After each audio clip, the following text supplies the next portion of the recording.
This is Michael Goodfriend, executive producer of the Play On podcasts. You know, if you like literature, then I think you're going to love a podcast called Lit Up. On Lit Up, creator and host Angela Ledgerwood talks with writers she loves about modern life, book culture, and all the ways sharing stories illuminates our world. Tune in for conversations with brilliant minds from the literary world and beyond, like Caitlin Greenidge, Lisa Taddeo, Maeve Higgins, Clint Smith, Minjin Lee, and Stanley Tucci. Whether chatting about the book writing process, navigating our complex relationships to the internet, to America, to the past, to each other, or figuring out how to cope in uncertain times, this show offers a glimpse into the minds, hearts, and creative practices of some of Angela's favorite writers and thinkers. Angie wants to know what lights you up. Lit Up is produced by Sugar 23. Look out for new episodes twice monthly on Tuesdays and follow wherever you listen to your podcasts. This is part 2 of Miriam Laube's interview with King Lear director Eric Ting. Hi, my name is Miriam Laube, and I am the senior producer of the Play On podcasts. One of the benefits of this job has been the opportunity to work with some artists I have admired from afar. Eric Ting is one such artist. And personally, I will add, it was a gift to witness his work on Marcus Gardley's translation of one of Shakespeare's greatest tragedies. What did you learn working on, Lear, with this group of artists, this group of actors that we hired? What did you learn about Marcus's play and about Lear itself? I mean, I learned it was really funny. I mean, it's a very funny play. And I think, I should hope I hope that's Marcus's intention too, because I think there's always so much humor in Marcus's work and unexpected, sometimes. And what I do think about, it's funny, right? I was reflecting on this the other day when someone was asking me about what is it like working on a kind of a Shakespearean translation? And I was like, well, what you get with a Shakespeare is you get a kind of one of the reasons that I love Shakespeare is because in many ways Shakespeare operates as a second language to me. Yes. Right. So I hear Shakespeare in the way that I hear Chinese sometimes, right? Which is I understand it, but it is different enough that it actually kind of influences and impacts and changes the chemistry of my brain as I am listening to it. Right. Chinese does that to me. Shakespeare does that to me. And I think most people who are accustomed to speaking English, the kind of the English of our daily lives, and they come and arrive at a Shakespeare and they're like, I have so much trouble understanding it. Or they're like, it takes me however many 15, 20 minutes to actually land in the zone where the Shakespeare that is being spoken, I can actually begin to absorb and understand. It operates just like a second language, right? I feel the same way when I go to China and I'm like, oh, it takes me a little while to acclimate to be able to hear myself. It. Yes. Yeah. Mm-hmm. But then all of a sudden there's a certain moment when it flips and you're like, I just hear it. And that's one of the reasons I love Shakespeare is because Shakespeare operates like that. Right. And so the thing about Shakespeare that I find is Shakespeare, because it's the Shakespeare, the original Shakespeare is archaic in its language. Right. And often, right, really obscure. It's I'm not ashamed to say that I turn to the notes so much when I'm reading Shakespeare. Yes. Because it's just the things that I have absolutely no context for. But what starts to happen when I see productions of Shakespeare is because of the language, because of the size of it often, right? And it's often performed with quite large scale, both in the sort of the vision of the production, but also in the kind of quality of the performance. It often leans into the more archetype, it leans into the archetypes of these plays. Right. It leans into the big themes. It leans into the big, giant kind of life and death. What is this play about? Is it about hubris? Is it about, is it about ageism? Is it about, transition, about all these big, giant themes? And you have to, because in a way, the language doesn't allow you to linger in subtleties. Because it's kind of like in performance, right? Like on a page, when you're sitting down and you're reading it, you can discover all of that because you're like, you have the time to sit and ruminate on 3 lines of text. But when you're watching a play, you don't. It moves at the pace of life. Mm-hmm. It moves at the faster pace of life, right? It's compression of time. So it's like moves even faster than life. And so, you know, as an audience member, I think you're often just able to keep up with the big ideas. And as a director, you kind of have to center those big ideas because you know that the audience has to keep up with you. Right. So working on this text with this company of actors and this writer, what I found myself really just basking in were those subtle nuances that you often lose as an audience member to a play, to a production of King Lear, right? Is what you get in this is you get an understanding of kind of like, you have an understanding of like these three women who are children of a powerful man, and you start to understand like the kind of influences of you start to dwell upon the sort of the influences of their upbringing and the impact, right, of like, what does it mean to grow up in, if not an abusive family, certainly a kind of dysfunctional one. Yes. Right. We can agree. Yes. Yeah. And then you start to like go, oh, that's like so amazing. And you can start to find, because you're not also wrestling with the text. You're speaking now the same language as the play, as opposed to the play coming to you as a second language. Yeah. Do you have any favorite moments in rehearsal or in recording of this podcast that made you? I mean, I think of a few moments. I will say the first time I heard Keith speak the text, I was like, oh my God. Know that I have divided the kingdom into 3. It's my intent to shake all cares and commerce from these aged bones, conferring them on younger souls, before I, no longer burdened, crawl toward the mouth of death. That man brings a million colors, yes, to every word that he speaks. And I just like, I remember all of us going like, we were like, you know, you could have heard a needle drop the first time that Keith spoke the words as Lear. I will say that like there are, I mean, there's lots of glorious ones. I mean, I love TRAMELL's Edmund. There's something about it that is just filled with like vim and vigor. A gullible father and a noble brother whose nature is so far from vice that he wouldn't know evil if it grew horns, a tail, and was reared in hell. My plot will dig their graves. This is way too easy. But such is the game when men can't see they're being played. Since I can't have my father's land by birthright, I'll cut my peace by being conniving and using my mother's wit. All will be mine through cunning. This is a sport for which I am quite fit.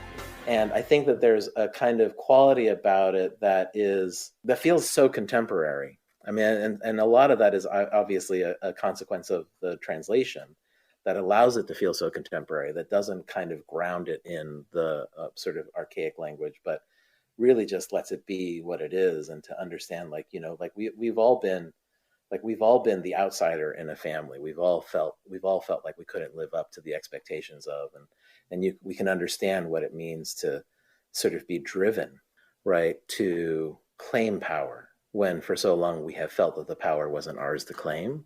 I mean, this is going to turn into me listing every single person in this company because there's something for every single one of them. Yes. I will say there was a moment in the laundromat. Right. Or in the laundry of Gloucester's household. You know, because you go from the sort of the raging of the storm, and then you suddenly, like, by the end of that, you know, that episode, you were all brought to this basement room, and you can feel the exhaustion on the people in that room. You can feel them dripping from the rain.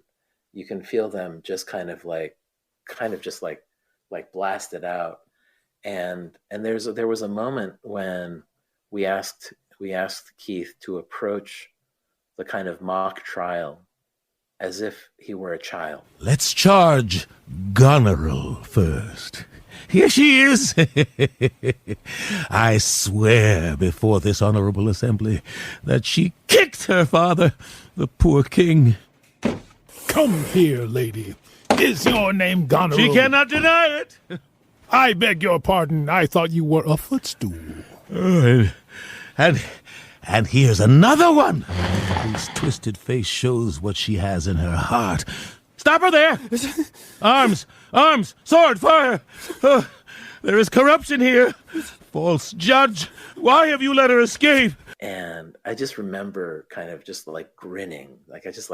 And you can't see this because we're like all talking over microphones and like not really paying attention to the Zoom. But I could just feel my face like stretching left and right and going like, oh yeah, that's so delicious. And the podcast form allows us a level of intimacy and access, to these performances that I think, unless you're sitting in the first few rows of a theater, you don't have access to when you're watching a play. To feel this story and Marcus's words in really such great hands as this company of actors, who are offering a kind of full-bodied interpretation of the language, has been a real gift.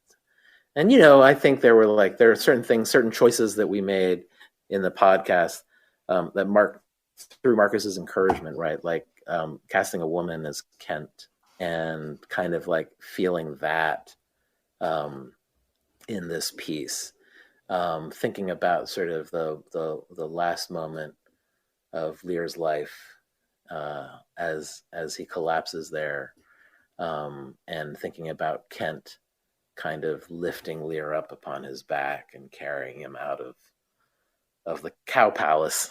Kent and Edgar, you two should rule the kingdom and keep this wounded country alive. Sir, I have a journey shortly to go.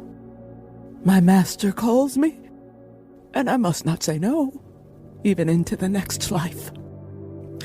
I travel on. Do you have a particular scene of King Lear that is your favorite? I do love Gloucester and Edgar at the bridge. Mm-hmm. The attempted suicide. I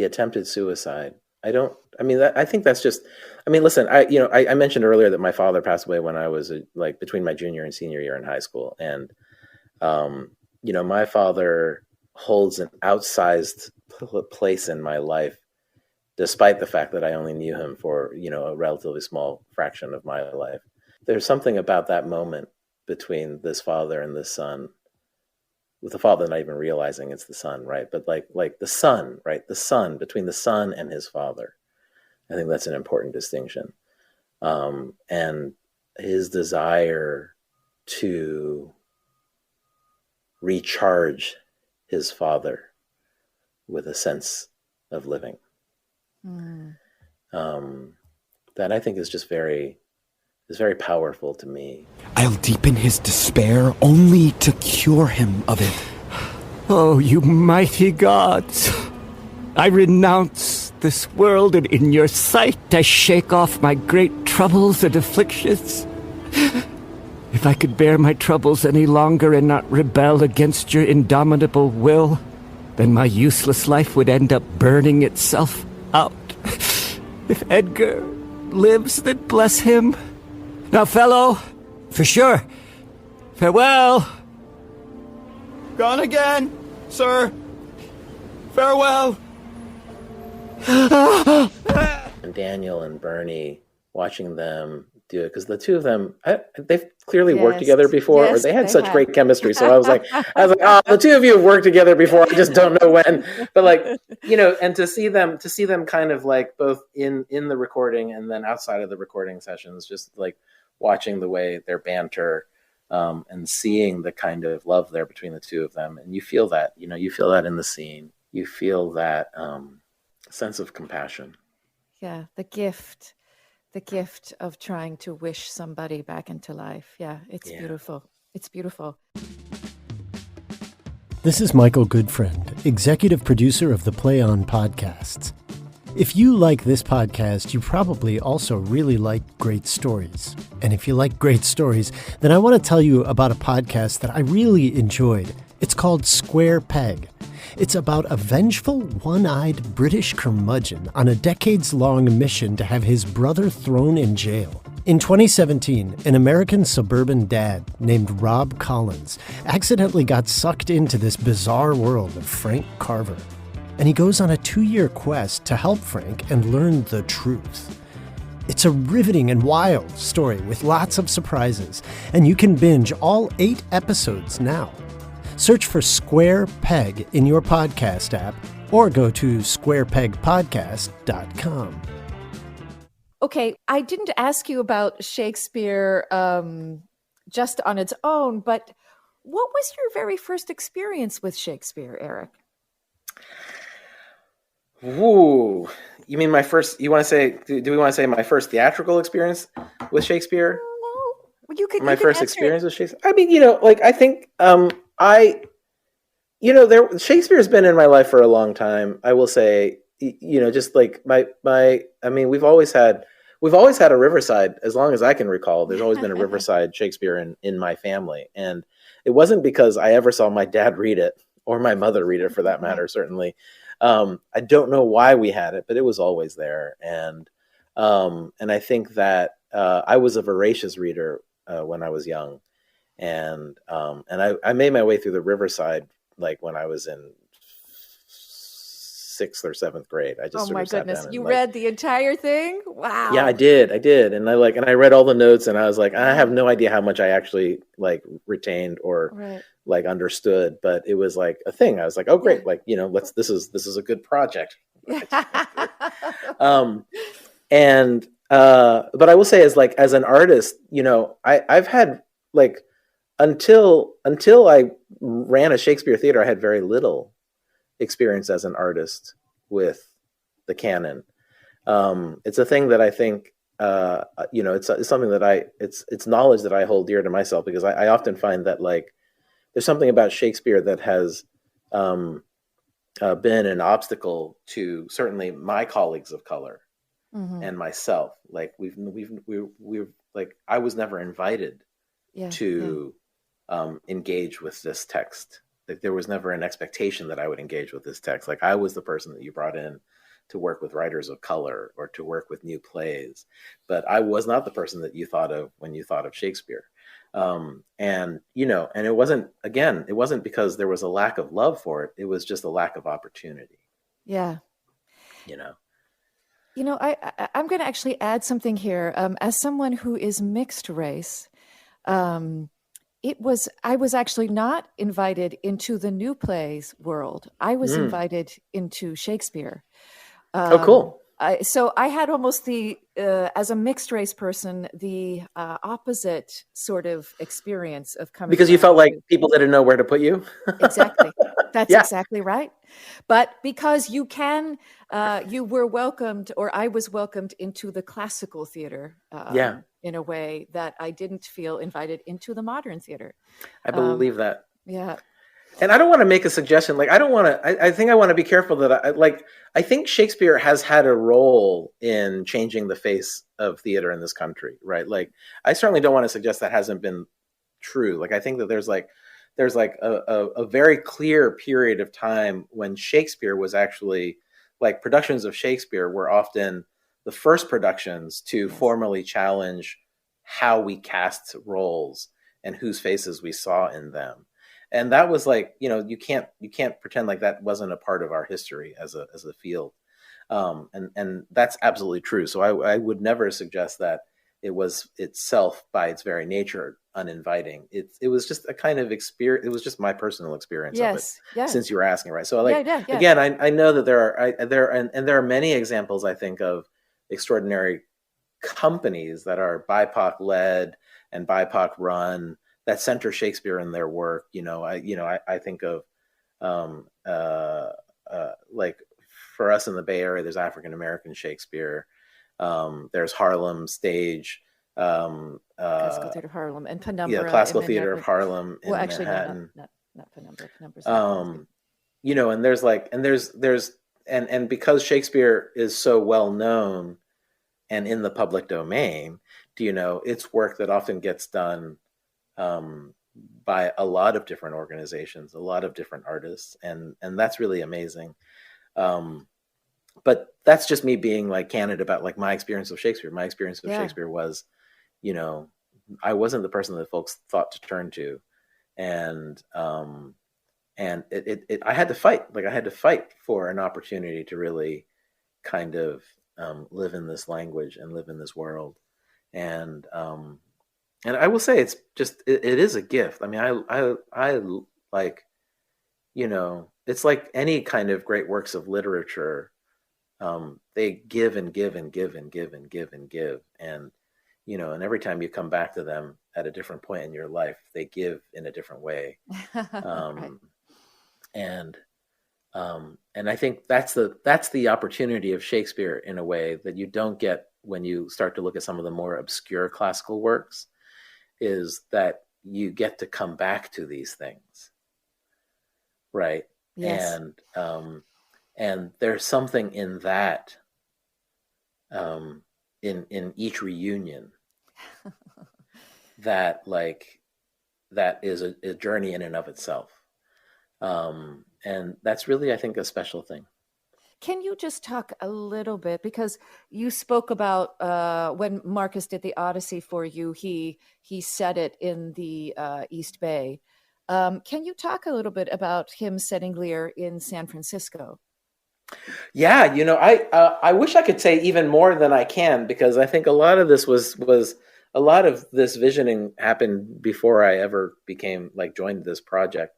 You know, what I think is, you know, I think a little bit about sort of how Marcus has approached this play, and has like the threads, the connectors that Marcus has built, right, to the community that raised him, are threads that are about sort of like, you know, displacement and gentrification and legacy, right? And like, you know, and he talks about, and I hope you're interviewing Marcus for this, because Marcus is the one that should be talking about this and not me. But you know, the way that Marcus has spoken about sort of Lear as a representation of a generation of Black San Franciscans, right, who sort of were able to come from having very little to becoming very successful, and like were able to generate and accumulate wealth, and to like build, like become homeowners, and the kind of the community that they built in the Western District in San Francisco, around Fillmore, and to talk about that generation, then having like, and then the challenges of passing wealth on to the next generation, and how anyone who's ever been, like, my mother passed away about a year ago now, and sort of like, and there's my sister and I, and we inherited, you know, there was an inheritance from our mother, and like, you know, but anyone who's ever been like, as a generation of like siblings who like inherit, like that's treacherous. That's treacherous territory, right? And it's like, and it's no more treacherous than what you see in King Lear. Right. And you know, and that's real too. And then to understand like there, you know, and then to talk about, and then it's just like watching Marcus kind of like make all of these connections between a period of maybe 2 decades in the history of the Bay Area, and to be like, no, this is like this resonates in this way with this world, is like, I think just a really, it's a gift. It's a gift to anyone who has studied that period of time in San Francisco's history. It's a gift to anyone who's called kind of that part of the world home. But it's also like, you know, gentrification and eminent domain and like all these things that like, you know, sort of like the eminent domain crisis in San Francisco, which basically was like the city taking back like the land that was like part of the Western District to build a highway and all this stuff, like that kind of thing.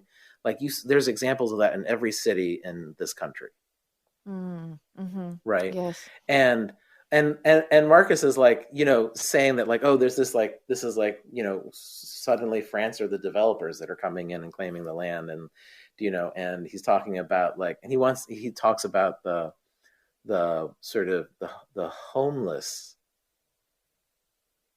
in the Bay Area and the roots of that homelessness, right? And some of that homelessness, at any rate, having roots in the closure of mental institutions, back in the, I forget, but back in the late 20th century, and and just like, and to sort of listen to him kind of weave this tapestry of sort of narrative resonance is really cool. Like, it's like, I'm like, oh, it's so thrilling to listen to you to describe it this way. And then to sort of like see, like, and to have that conversation with the artist and to see them process that information, like, and still deliver the play, but deliver it now with a kind of different awareness of the story that they're telling, the opportunities around the story that they're telling, to resonate in these very specific ways is just really, really awesome. And I think, like, part of my job as a director, part of like, it is to like do everything that I can to make sure that those particular connections feel elevated. They become specific to this particular interpretation of this work. Okay, so final question here, Eric. What do you hope people will take away from this podcast? That they'll come and see. That they'll come and see your play. And, yeah, sure. No, I don't know. I mean, it's funny, right? Like, I think that.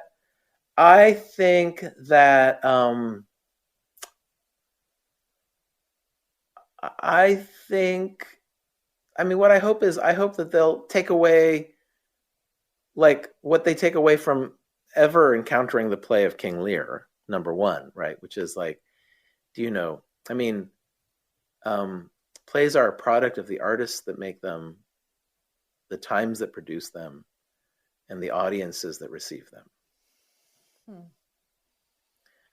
Like, that's the sum total of what an experience of a play is. And a podcast, while dissimilar in the sense that it's not as ephemeral, right? It's not as ephemeral a thing. This is a thing that will endure and live on.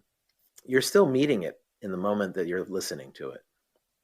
And, and I certainly found myself kind of over and over hearing, like, one thing that I hear in this play is the conflict between the young and the old, the sort of generational divide and the tension that exists there, right? For good and for bad. And you see a generation trying to wrestle itself to independence, even as it is simultaneously, right, wrestling with its responsibility to the generation that gave birth to it. Yes. Mm-hmm. And that's certainly a thing that I know I've gone through with my mother's illness. Like, it's like, and I see unfolding in the politics of the moment, in sort of like, but you see in the sort of the call, the sort of the call for a kind of racial reckoning in this country. There's a lot, the generational divide is a real thing. It doesn't matter who you are, what color your skin is, or all of that, right? Like people have very distinct opinions about how change should be achieved. And you can often see those differences falling along generational lines. Yeah. Right.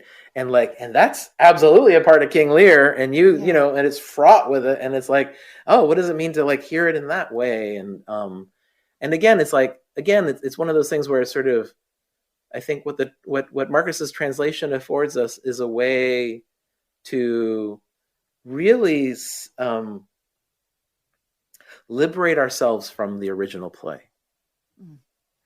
but still offer it the respect that it so justly deserves, right? But to allow us to unmoor ourselves from what that is, but to hear the story in a way that perhaps allows us a greater and more intimate access to it. Ah, Eric, thank you so much.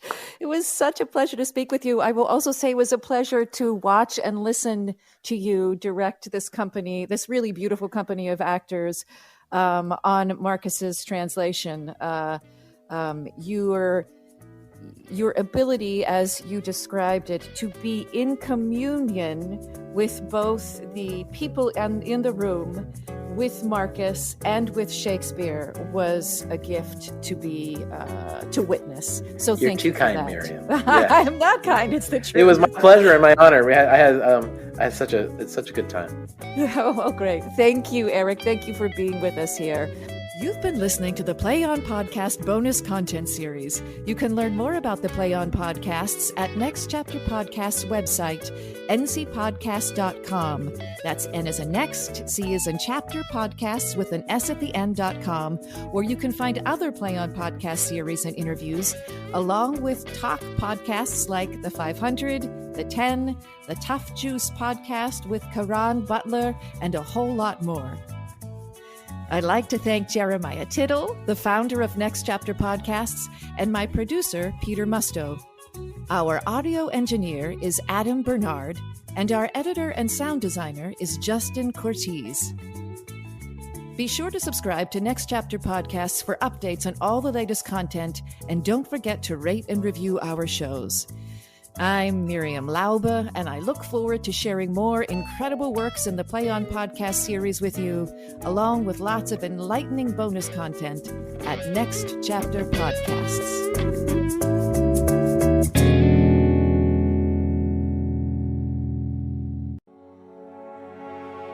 This is Michael Goodfriend, executive producer of the Play On Podcasts, and I want to tell you about a podcast that I think you'll really enjoy. It's called True Fiction Project. On each episode, writer and host Renita Hora interviews guests from all walks of life, and then a fiction writer comes on to create a piece of short fiction inspired from the interview. For example, Wise Guy Charming is inspired by comedian Ethan Hirschenfeld's comical experience of playing Prince Charming in kids' theater, but being called out by a little girl for not meeting her princely expectations. And in Shadow Realm, Kanix Shefwaran explains how he used Sanskrit chants to musically portray his characters. You'll love it if you're into reading, writing, theater, the arts, or if you're a creative person looking for inspiration. Subscribe to True Fiction Project wherever you get your podcasts, or look for it at renita.com/podcast. That's Renita with 2 E's, NITA.com/podcast.